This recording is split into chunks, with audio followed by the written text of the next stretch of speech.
welcome to the E4 Adventure Films review of the Auxbeam light bar. Full disclosure, I was provided a free sample of this light bar in order to test it here on the channel. I did inform Auxbeam that I will not take any compensation for the review, and I will not be scripted. Honest, candid reviews are the only flavor we got around here. Auxbeam, to their credit, was more than willing to take those terms, and they went ahead and sent me out a light bar for me to install and test, which is exactly what I did. So we'll go ahead and we'll talk about this light bar, and we'll see some of the shots of it being installed, and then of course we'll go ahead and see some shots of it being lit up. So as you can see, I went ahead and already did the box opening there, so my apologies if I ruined the reveal for anybody, but I just kind of wanted to take a peek, and I gotta tell you, pretty impressed with what I'm seeing so far. This thing is heavy duty, it's stout, it's definitely well built. I mean, it is no joke. It looks really solid. All the wiring looks real solid. Everything is real pro grade as far as I can tell. It's got a protective film over the light itself, which I'll leave on there until I'm done with installing it, just to keep it from getting scratched. This wiring harness looks pretty intimidating. It's got a switch in there and all your fuses and all that good stuff. Looks pretty legit. So I'll break this down into its pieces. Start taking the Maverick apart, running the wiring, and getting it all mocked up here. As is always the case, I've got a battery that I use for bench testing, so I'll probably hook it up to it first just to make sure everything works good before I go through the trouble of doing all the cabling. And we'll get after this thing. So on to the next step. Okay, and then here's all the pieces. Again, we've got our manual here. We've got a sticker. Nice stainless hardware, pretty high quality. Some custom bracketry. It's not, it's definitely nice brackets there. It's not cheap, flimsy sheet metal or anything like that. Very solid, stout feeling brackets. Wiring harness is serious, it's no joke. Light itself is very stout, very pro grade feeling. Everything is very, heavy and sturdy feeling. Wiring harness looks very over-engineered, which is exactly how we like it. So far, looking pretty good. Okay, one thing off the rip I'm not a huge fan of, but this is not their fault. It's probably just a special use case scenario for me. But I'm installing this in the Can-Am Maverick X3 RS, and they are notorious for being very constrained as far as space is concerned for accessories and wiring and stuff, especially if you've got a lot of accessories like I do.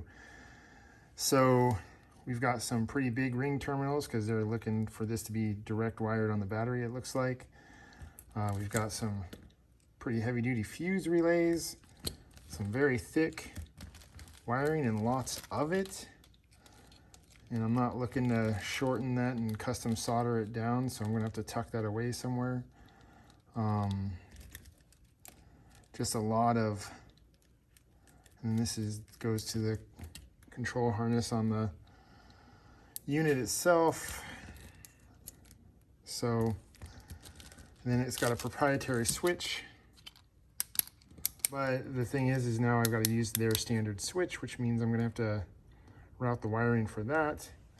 I went to find a place to tuck all this extra wire and the extra fuse block relays, which is going to be a challenge.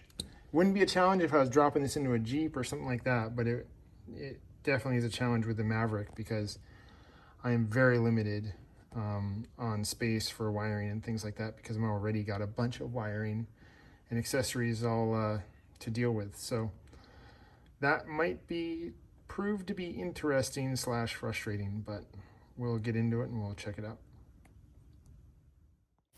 Okay, and I won't bore you with the details. If you have a Maverick, you've done this a million times. I swear you got to take the seats out to check the tire pressure on these things. So I had to take the seat out and then run the wiring down the console there. I chose to bypass the bus bar in my particular case because I already have a million accessories in the bus bar. So I went ahead and did wire it directly to the battery. It seems that the switch is got pretty much a zero draw, so I'm not worried about any parasitic draw off of the battery or anything like that. The only thing about wiring directly to the battery that is a concern is it means I don't have the safety of the key to prevent over discharge of your battery or killing your battery if you forget to turn your lights off, right? But other than that, it mounted up just fine and everything was great. This is a really neat little bracket system they have here. It's basically infinitely adjustable. But then you have this little barrel piece that will rotate in the bracket and allow you to pivot it up and down pretty seamlessly just by loosening that nut on that stud. So pretty nice little setup. Nice little touch here with the mounting. So this bolt drops right into this recessed channel, which then locks up that bolt head so that it won't spin when you go to tighten it, which is a nice little touch. Definitely a little flare of quality there. Really nice to see that. So again, bolt sits in this channel so it can't spin. Very cool. Rubber piece, custom fit. For vibration dampening. Fits in there like a glove. Very, very, very nice. Very happy with that. So got some vibration dampening there, and that's good to see. Getting it mocked up here. Like what I see so far. Clean install, very nice looking. And still, radiator still has plenty of airflow to it.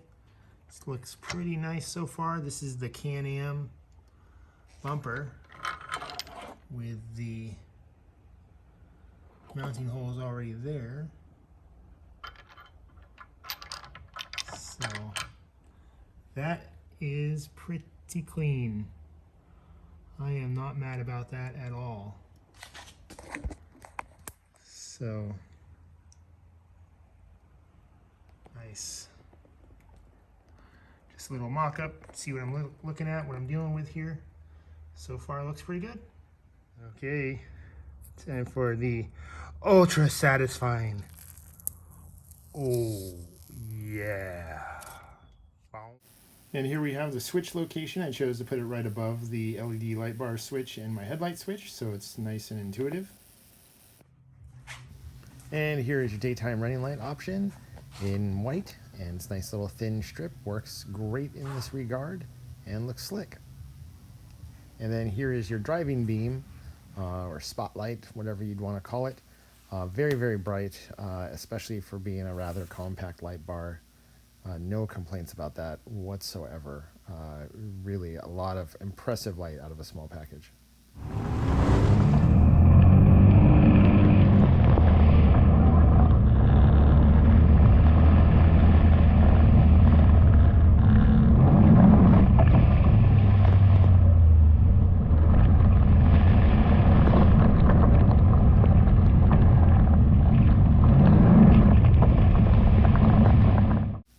So, got her all dirty. Now to wash her off and make sure that nothing leaked or got foggy. Let's check it out. Then I went ahead and gave her heck for the washing portion. Whenever I detail my rig, I always have a multi-stage washing process where I rinse it, knock the crud off, then I soap it, then I hit it with an oil eater, and then I hit it with a soap wax combo. So multiple cycles of throwing water at this thing with a pressure washer, and I'm happy to report no fog, no leakage, no water penetration in the light whatsoever.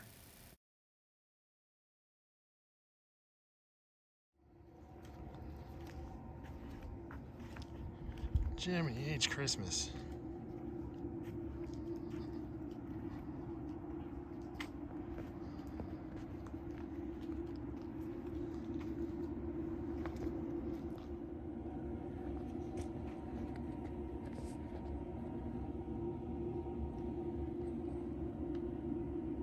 Good Lord.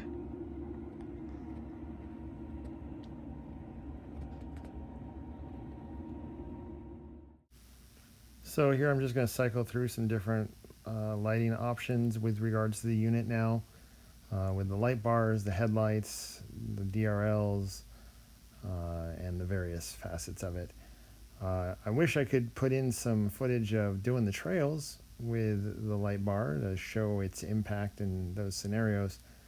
Unfortunately, though, the trails in my area are technically not supposed to be ridden after dark, so trying to be a good Boy Scout and not break the rules, so I didn't go do that. But we will be going to the dunes here this summer, and I can ride there after sunset, so I'm looking forward to getting some footage of the unit in that situation, and I'll make sure to post it when I do. But like I said, this thing is really bright, and so far really impressed with everything I've seen thus far. Really nice unit.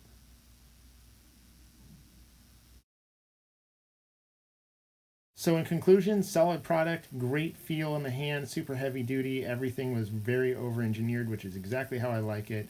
Very pleased with this installation.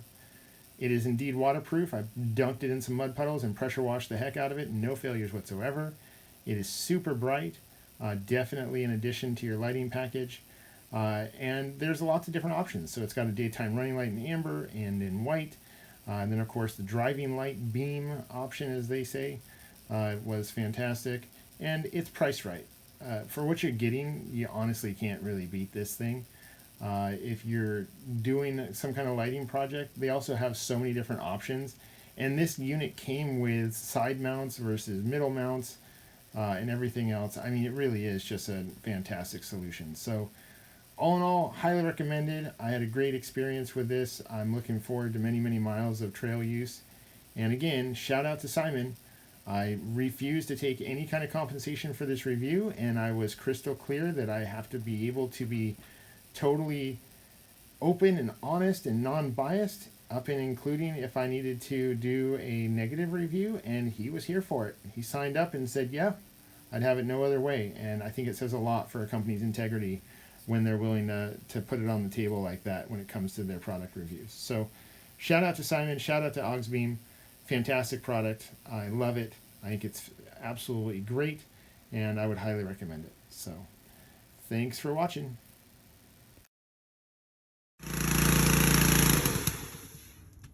Probably needs gas. Ain't got no gas.